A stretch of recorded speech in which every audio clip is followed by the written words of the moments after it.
recalentado.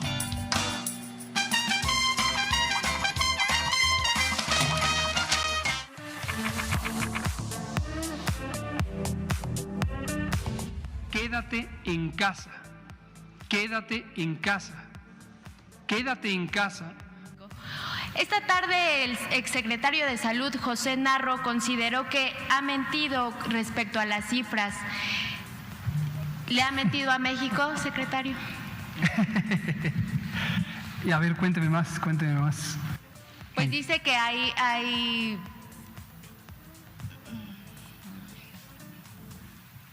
que no es congruente con sus cifras. Uy.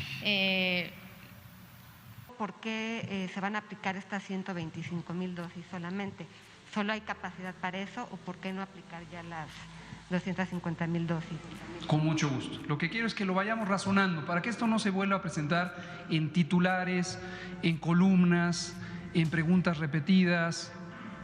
Pensemos lógicamente. El mundo tiene ya fabricadas 7,000, casi 8,000 millones de dosis de vacunas. No. Ahora, tampoco sabe usted con cuántos datos de participantes mexicanos de la fase 3 del ensayo se aprobó. Déjeme aquí, para que no se me acabe a mí el tiempo, de comentar que no, pero un momento, por favor. Lo quiero poner en contexto, Penilei. Sí, pero es que no me ha contestado Ayer la otra usted, pregunta de ayer. Después que era... de esta... Permítame. Puede venir mañana, ¿eh?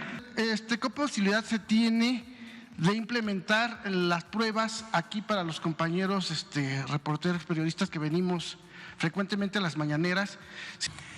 Hemos hablado extensamente y detalladamente sobre el tema de pruebas desde el punto de vista técnico. No tiene sentido técnico pensar que se hacen las pruebas para ver si está la enfermedad, porque entonces tendríamos que hacer millones de pruebas todas las semanas. Gracias por la pregunta, gracias, porque es muy importante para disipar campañas de desinformación deliberadas que han existido, específicamente la que ocurrió en las últimas 24 horas, en donde se empezó a inflar sin ninguna base de evidencia la falsa idea, aquí le estoy respondiendo, la falsa idea de que el gobierno intenta modificar las cifras para ocultar la importancia de COVID.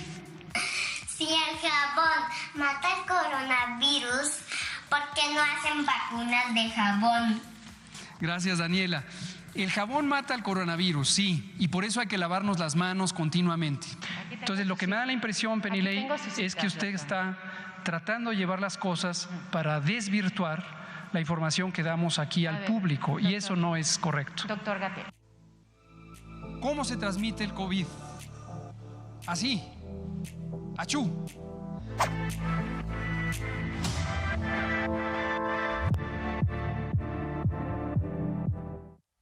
Oigan, ¿quién creen que está con nosotros? Y nos sentimos muy honrados por eso. Está el subsecretario de Salud, Hugo López-Gatell. Muchísimas gracias, doctor. Bienvenido. Muchas gracias, Azul. Jorge Armando, muchas gracias. Que no requieres presentación. No vamos a leer tu currículum porque no terminamos, ¿verdad?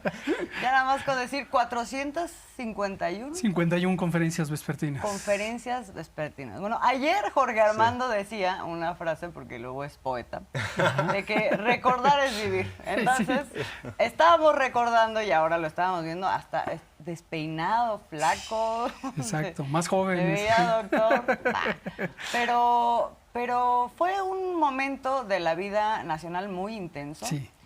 Desde luego, desde la administración pública en lo que tiene que ver con la salud, sin duda lo fue, una enorme responsabilidad en una cosa en donde nos estamos enfrentando en tiempo real a algo inédito. También para ustedes fue así. Sí. Yo quisiera plantear, porque ese es un poco el papel que jugamos en este espacio, en este programa, reflexionar y preguntarnos sobre cuál es la importancia que tiene que se cumpla el derecho a la información. Y es una cosa contra la que ustedes estuvieron, o más bien con la que ustedes estuvieron luchando a contracorriente. Es cierto.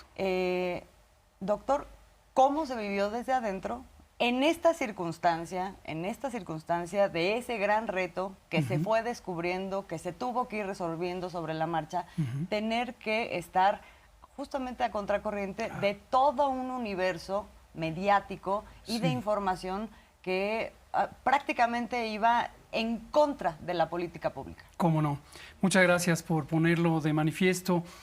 Efectivamente, la pandemia del COVID-19 ha sido la peor pandemia que se ha vivido en 100 años. El único antecedente más o menos comparable fue la influenza en 1918 a 1921.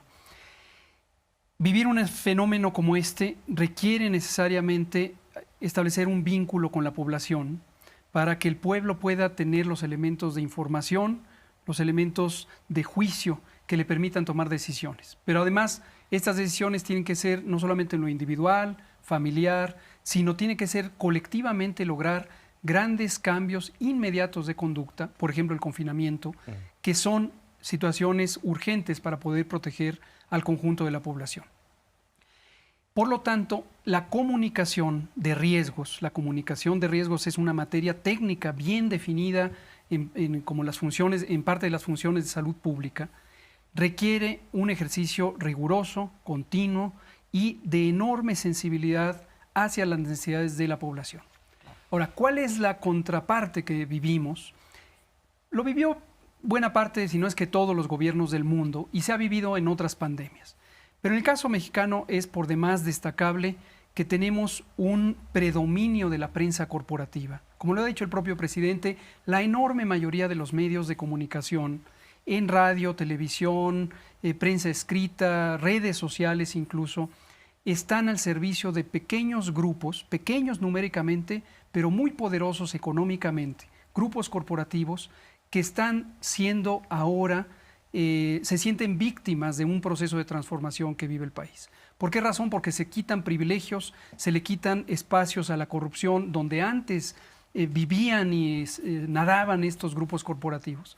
Entonces volcaron todo su aparato de propaganda, porque más que aparato de información, es un aparato de propaganda ideológica, política, de sus intereses, a enfrentar al gobierno que justamente les está cortando privilegios. Y encontraron la ocasión en un momento de crisis social que producen las epidemias, donde se sabe las poblaciones son vulnerables, son víctimas del pánico, naturalmente, por la adversidad que representa una pandemia, por la incertidumbre que representa una pandemia. Entonces ahí vimos los medios corporativos, los diarios, el Reforma, el Universal, Milenio, no se diga, Crónica. Puso un acento ahí interesante. Sí, porque algunos son, como dice el presidente también, algunos son francamente conservadores y además francamente propagandistas de lo suyo. Hay otros como Milenio, por eso lo destaco, que son sumamente hipócritas, porque tienen esta doble figura de que son un poco promotores de las causas nobles y del progresismo, pero en realidad están al servicio de aparatos corporativos, de la industria farmacéutica, de la industria de seguros, de la industria de telecomunicaciones y otras múltiples empresas que tiene la gente que es dueña del grupo Milenio, igual que de Reforma, igual que del Universal, ¿no? Ustedes, doctor, identificaron claramente los grupos de interés que querían llevarlos al terreno de los negocios, a lucrar con la pandemia. Y tú fuiste la cara, fuiste el rostro, el que muchas veces algunos reporteros llegaban con el ánimo de golpear, pero para tratar de sacar raja, tratar de sacar negocios, una agenda muy clara. Y bueno, pues, ¿cómo le hiciste? ¿Cómo fue este proceso? Primero para que no flaquearas, porque pareciera de pronto que sí eran demasiados los golpes, ¿no? Sí, y es que se juntaron justamente los grupos de interés, algunos ya estaban agrupados, otros se agruparon al momento, en múltiples agendas en donde el gobierno de la Cuarta Transformación les ha ido poniendo límites. Quiero expresar 2 o 3 de ellos para que quede muy claro a la audiencia. Primero fue justamente eso de que cerramos las opciones de hacer negocios turbios, negocios oportunistas con la propia pandemia. Cubrebocas. Pruebas masivas, o sea, termocámaras, equipos de protección personal. Vacunas, aunque sea para otra cosa, funcionan para COVID también. Porque unas vacunas sí, otras no, porque además, un grupo antes y otro no. Se veían a ti como el que podía autorizar, ¿no? Esas compras, ¿no? Justamente. Doctor, autorízalas. Justamente. ¿No? Muy tempranamente en la epidemia, en febrero, concretamente febrero de 2020, en las reuniones del Gabinete de Seguridad, tuve la oportunidad de plantearle directamente al presidente. Yo viví como funcionario técnico la pandemia de influenza H1N1 en el sexenio de Felipe Calderón. Y pude ver desfilar a funcionarios del más alto nivel, secretarios de Estado y secretarias de Estado, la asesora del presidente y muchos otros, junto con grupos corporativos, vendiendo productos y servicios. Equipos de protección personal, pruebas, alcohol gel en toneladas, miles de toneladas, plataformas informáticas, toda clase de cosas. Entonces, muy tempranamente le dije al presidente eso. Como usted sabe, yo ya viví esta pandemia de influenza en el 2009. Le puedo asegurar que va a haber un popurrí de personas, grupos vendiendo todos estos productos. Entonces quedamos en alerta todo el gobierno de que esto no era aceptable. Le agradezco tanto al presidente en todo momento la congruencia, la coherencia que le ha seguido toda la vida, porque él ha dicho, lo ha dicho públicamente, pero lo decía también como instrucción interna, la conducción científica de la epidemia está a cargo de estas personas, que no vengan grupos oportunistas, ¿no? Sí. Ahora, ese fue el tema de negocios, donde se sintieron muy ofendidos. Oye, que el presidente dijo, querían pollo, recuerdo esa frase, al referirse a tu trabajo, dijo, querían pollo y le salió gallo, López-Gatell. Bueno, yo solo hice lo que está en mi conciencia, en mi responsabilidad, en mi compromiso con la transformación y con, como lo he dicho siempre, no de ahorita, lo he dicho toda mi vida, defender, promover y proteger el interés público, no el privado, no los negocios oportunistas. Ahora déjenme subrayar otro ámbito en el que también se unieron los grupos corporativos corruptos. Empezamos con las distintas políticas de salud pública, por ejemplo, hacia proteger de las enfermedades crónicas. Entonces, al inicio del sexenio pusimos el etiquetado frontal de advertencia en los alimentos. Entonces, la industria alimentaria, la industria refresquera, Coca-Cola, FEMSA, todos estos grupos corporativos empezaron a atacarnos también por eso. Luego nos seguimos con otros elementos de la política pública que tienen que ver con la regulación sanitaria. Me adscribieron a COFEPRIS durante la pandemia, desde agosto del 2021, y empezamos con la llegada del doctor Sbarch en un profundo proceso de limpieza que fue quitando estos espacios discrecionales, estos espacios de negocios turbios a la industria farmacéutica nacional e internacional. Y ya veníamos trabajando también en su momento con la maestra Raquel Buenrostro, que era la oficial mayor de Hacienda, en las compras consolidadas y en romper los monopolios de estas empresas distribuidoras, Maipo, Ralca, todas estas que estaban a cargo de un negocio de 100,000 millones de pesos anuales. Dicho sea de paso, muchos de los medios corporativos pertenecen o a los grupos de la industria alimentaria, Reforma, por ejemplo, donde FEMSA, Coca-Cola tiene un papel importantísimo, o a la industria farmacéutica, donde Grupo Imagen, que hace Excelsior y que hace toda la barra de Grupo Imagen, o Milenio, están ligados con la industria farmacéutica y de equipos de atención médica. Entonces, ahí es donde también... ¿Latinos también lo tienen identificado? Latinos ha hecho una... Digo, para que salga también aquí lo que es, Latinos, doctor, venga. donde sale este propagandista de la ultraderecha, ¿cómo se llama? Loret de Mola. Y no dejemos atrás a Broso, ¿no? Bueno, y Broso, que es la figura cómica de lo patético que es el conservadurismo. Esta gente está al servicio de sus dueños, que son estos empresarios corruptos que vivieron de expoliar la riqueza pública durante 40 años, ¿no? Pero entonces estamos hablando de medios de comunicación, estamos hablando también de un modelo donde funcionarios de gobierno habían tenido también una participación en todo esto. Yo quisiera que hiciéramos un ejercicio de imaginación sobre qué hubiera significado para la población que usted hubiera tenido que operar bajo las condiciones en las que operó cuando se enfrentó la influenza. Es diametral la comparación, son 180 grados. Cuando tuvimos la influenza en el año 2009 y se prolongó prácticamente hasta el 2011, aunque fue una epidemia de menor intensidad comparada con el COVID, tanto a nivel nacional como global, lo que vivimos fue un ambiente muy adverso. Me refiero a quienes lo vivimos, el personal técnico especializado en salud pública. Yo siempre he declarado, y lo sigo declarando, que el entonces secretario de Salud, el doctor José Ángel Córdoba Villalobos, me merece respeto, porque él puso un cortafuegos, él siendo un funcionario político del PAN, del gobierno de Felipe Calderón, protegió a su comunidad técnica, al subsecretario de entonces, al director de epidemiología que era yo, la directora del INDRE, los que estábamos trabajando técnicamente en enfrentar la pandemia de influenza. Y lo que veíamos era un continuo embate por parte de los Pinos, es decir, por parte del entonces presidente Felipe Calderón, todo su grupo de asesores y asesoras, su líder de asesores y asesoras, que sabíamos estaban ligados a negocios turbios, negocios que tenían que ver con el abastecimiento de insumos para la salud, de la construcción de instalaciones de salud, con telecomunicaciones, con plataformas electrónicas, y que continuamente llegaban tengo instrucciones del presidente Calderón para que me des acceso a esto, o me compres o decidas. Las pruebas rápidas, por ejemplo, las famosas pruebas, por eso lo tenía yo tan claro en la pandemia de COVID, fue motivo de decisiones cupulares en Los Pinos en 2009. Un cónclave de empresarios que estaban ligados a ello se dieron cuenta del potencial económico que tenían las pruebas de laboratorio, tanto pruebas rápidas como pruebas hechas en los laboratorios privados.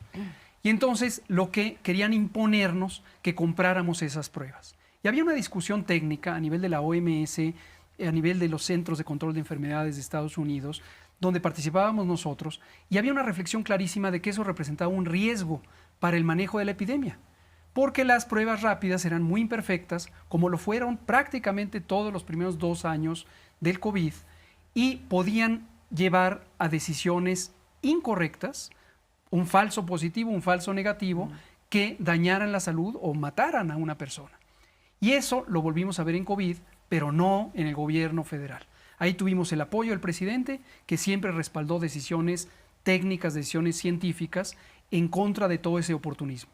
Pero lo que sí vimos fue gobernadores de varios estados gobernados por la oposición, políticos locales, y desde luego grupos empresariales, aquí lo estuvieron vendiendo. También alcaldes. Sí. Toda esa parafernalia, los famosos túneles sanitizantes, las fumigaciones de edificios, toda esa parafernalia no tiene un sustento científico. Lo que sí tiene es un enorme rédito económico para los negocios. Y para el país era endeudar al país, y por eso el presidente López Obrador dijo: no le vamos a entrar a todo esto. Así es. En el caso de Felipe Calderón, él dijo que estaríamos vacunados para 2155, o sea, burlándose de que el gobierno no puede, ¿no? Sí. Eso por un lado, esa narrativa. Y luego por la otra, exsecretarios de salud diciendo: nosotros con una mano en la cintura en 8 semanas resolvíamos este asunto. Eso ¿Qué te parece? ¿Qué le responderías a Felipe Calderón, que decía que no íbamos a poder como país resolver el tema de la vacunación? ¿Y qué les dirías a estos exsecretarios irresponsables que además dejaron pues un sistema de salud raquítico? Claro, son muy mentirosos, siempre han sido muy mentirosos, y lo que se ve ahora es esa mentira exacerbada con la desesperación que tienen por tener la derrota moral, además de la política, la derrota moral. El pueblo de México sabe que estuvieron estafando, estuvieron usurpando tanto el poder político mismo, obviamente con el fraude electoral de 2006, como el dinero público, las instituciones y buena parte del espacio de comunicación, porque precisamente tienen a los medios corporativos. Pero hoy nadie les cree. Esa pantomima que hicieron de presentar un libro y decir que en 8 semanas se acabaría la pandemia, pues era impresionante. Yo por eso les dije, la verdad... Chertorivsky creo que es economista, ¿no? Chertorivsky es economista, ahora habla como experto en salud, no me queda muy claro con qué bases. Es experto de todo. Bueno, es experto en todo. Ucrania, ¿no? También habla de todo. Sí, también. sí. Fueron a tomarse la foto diciendo: vamos a resolver la guerra, ¿no? Exacto. En Ucrania. Entonces, esta farsa, esta pantomima, los va hundiendo cada vez más. Por eso no hay que preocuparse demasiado. Como dice el presidente, ahí la llevan, ¿no? Y lo que sí es que contaminaron la narrativa pública, la información. Esa es la famosa infodemia, ese acto deliberado de distorsionar la información o de sabotear a quien brinda información técnica para el manejo de la epidemia, ¿no? A eso iba un poco yo. Se ganó finalmente esta batalla, ya en retrospectiva, después de estos 3 años, se ganó esa batalla de desinformación cuando hubo una apuesta además de que toda esta administración de la pandemia y su comunicación se diera en un marco democrático, en donde no se prohibió que hubiera canales que mintieran, espacios que mintieran. Eso no, en otros países sí sucedió, tampoco se metió a la gente a fuerza a su casa, o sea, no se obligó a nada y se apostó por la alfabetización Así de la es. población, en donde todos estábamos aprendiendo en tiempo real, claro. lo cual, nada más quiero hacer este paréntesis Sí. para agradecerle, porque Muchas esas gracias. 451 conferencias significaron eso para la población. Pero se dio en el marco de este universo mucho más amplio, con mucha desinformación. Se ganó esa batalla. Nosotros estamos obligados con la verdad. La verdad no tiene ningún espacio para ser negociada, ¿no? Entonces, comunicar verazmente las cosas que van ocurriendo, como lo dijimos muchas veces y lo seguiremos diciendo. Cuando vamos bien en algo, hay que decirlo. Cuando vamos mal en algo, o cuando hay un reto, o cuando hay una adversidad, hay que decirlo. Porque lo importante es que si uno comunica consistentemente, con veracidad, la población se da cuenta de dónde está el curso de la realidad. Todos estos grupos corporativos que tienen su enorme caja de propaganda en los medios corporativos, lo que fueron es aislándose, son una burbujita de la oligarquía nacional, quizá llenen el Zócalo como lo llenaron el domingo antepasado, pero nada más, nada más. Esa oligarquía vive en su propio mundo. Si se dan cuenta, a lo largo de la pandemia y todavía hasta la fecha, se agarraron 4 o 5 clichés, 4 o 5 fórmulas para empezar a mentir. No se recomendó el uso del cubrebocas, falso, ahí están las recomendaciones. No se hicieron pruebas masivas, claro que no, porque era un negocio turbio que querían imponer. ¿Deberían poner a la gente forzadamente en cuarentena? No. Nosotros tenemos un principio técnicamente fundado, científico, de que las medidas de prevención en salud pública no se pueden o no se deben imponer. Las personas deben actuar por convicción, persuadidas con información veraz.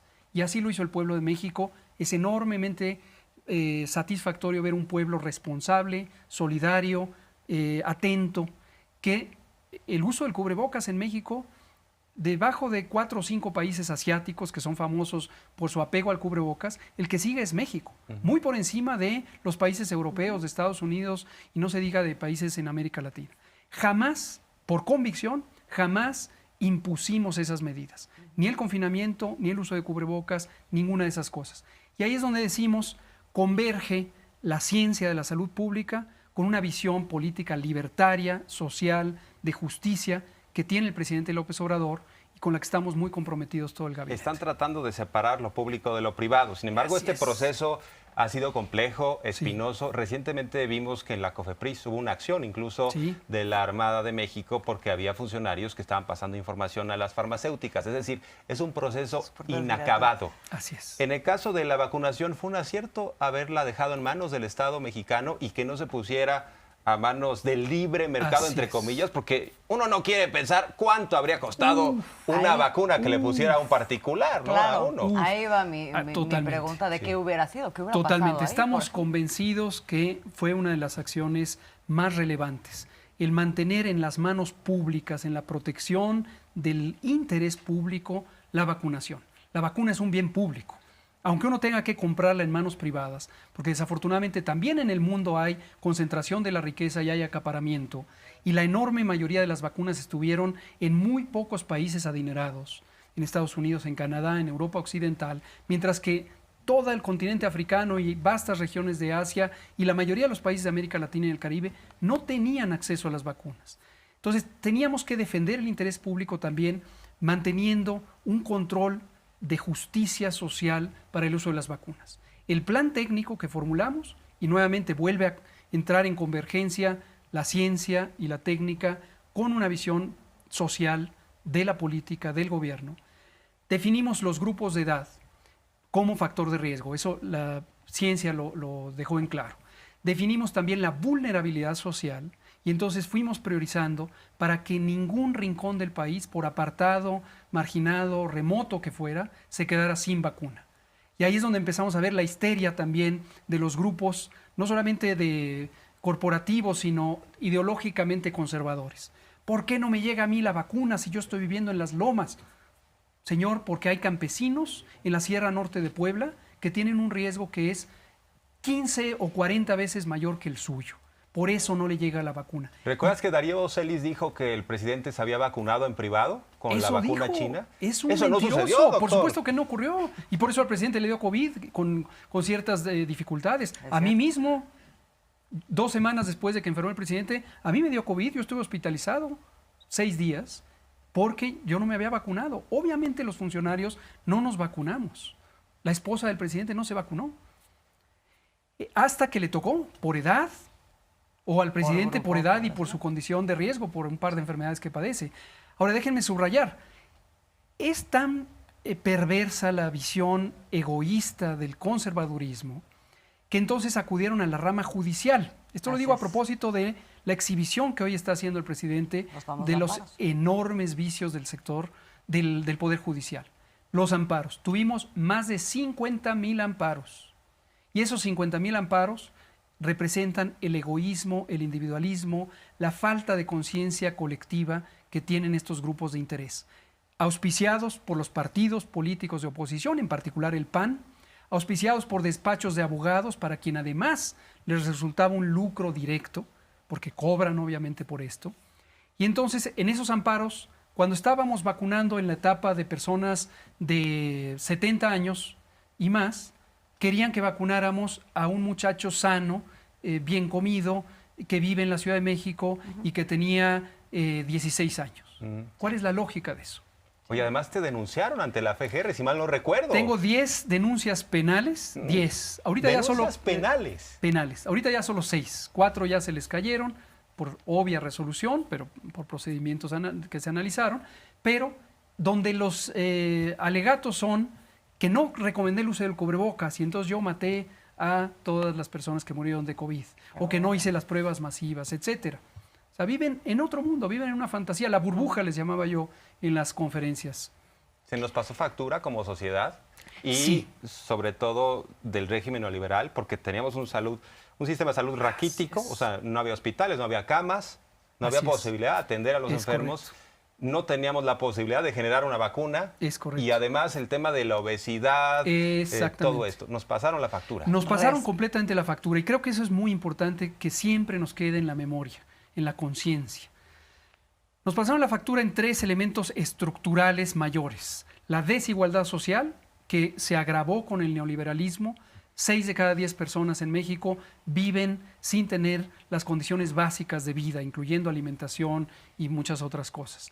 Segundo, el estado de salud de la población precario por un modelo alimentario, agroalimentario, que está orientado por el capitalismo, la concentración del ingreso y el neoliberalismo, y es la comida chatarra. La gente come mal no porque quiera comer mal, sino porque la comida que está disponible es comida y bebida chatarra. Y tercero, un sistema de salud totalmente desmantelado, porque a partir de los años 80, concretamente el 83, se dedicaron a desmantelar todo lo público en salud para abrir negocios oportunistas que obviamente no resolvieron las condiciones de salud de la población. Entonces, esta es una factura profunda. Y además hay una factura directa en el sentido de que durante la pandemia, este sabotaje infodémico que se hizo a la información también retrasó atenciones, desvió la atención de algunas personas hacia otro tipo de medidas alternativas de control. Bueno, recuerden cuando uno de los empresarios grandes de México, que tiene un adeudo con el fisco de más de 4,000 millones y que es dueño de una de las grandes televisoras, mandó a que no se atendieran las instrucciones del gobierno respecto a las medidas de control, incluyendo la sana distancia. Es un acto irresponsable. Ellos han usado el epíteto de criminal. Que hagan un juicio en su conciencia. ¿Cuántas vidas se perdieron por estos actos de sabotaje a las medidas de enfrentamiento de la pandemia? Una importante reflexión con la que nos vamos a quedar, sin duda, en todo este, digamos, entramado, la responsabilidad que tuvieron los medios de comunicación, pero a la vez decir que todo este proceso finalmente puso al descubierto de una manera muy evidente cómo funciona todo este modelo. Y creo que si hoy hay alfabetización, no solamente sobre COVID, sino también sobre estos mecanismos que hay detrás de estos fenómenos que vimos, como el de la desinformación en el caso de la pandemia. Doctor Gatell, nos están así taladrando con que ya nos tenemos que ir porque hay una falta de programación y nos van a odiar aquí, pero muchísimas gracias por haber Al contrario, mil gracias. dado la vuelta aquí con nosotros, platicado, y esperemos que podamos hacerlo pronto de nuevo. Siempre que sea necesario, con mucho gusto. Gozamos de esta conversación. Sí, gracias. Y por cierto, ¿ya viene Patria, la vacuna mexicana? Ya está próxima a salir, ya está próxima a salir.